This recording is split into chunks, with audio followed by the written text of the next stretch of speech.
हाँ तो बच्चों, पिछले वीडियो में मां हिकु सवाल कयो हो कि ॾींहं जो तारा ॾिसंदा आहिनि की न। पिंकी तो चए वे हुनजो जवाब मां चवंदीसि, ॿुधाए। हाँ मैडम, ॾींहं जो तारा त हूंदा ई आहिनि पृथ्वी में, पर रोशनी जे करे पाखे ॾिसंदा कोन्हे। शाबाश पिंकी। मैडम, तारा त पा कॾहिं बि ॾिसी सघंदा आहियूं। मां तव्हांखे साबित करे तो ॾेखारियां। छा ॻाल्हि पियो करी? कर साबित कर। कीअं कंदे साबित? ॿियो हींअर ई करां थो। मैडम, पप्पू मूंखे मारी।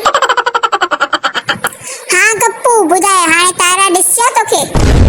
चुप कर चंद्रा, ॾाढो छुतो थी वई। अची हेॾां अची मूं वटि बि।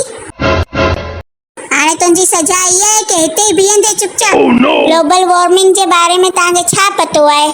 मैडम, अॻियां वेंदे समय में पंहिंजे लाइ ग्लोबल वार्मिंग ॾाढी ख़तरनाक समस्या थियण वारी आहे। पाण जेको प्रदूषण करूं पिया, उन जे करे वायुमंडल में गर्मी वधे पई। अगरि हिन बारे में न सोचियोसीं त अॻियां वेंदे सभु कुझु तबाह थी वेंदो। शाबाश हब्बू।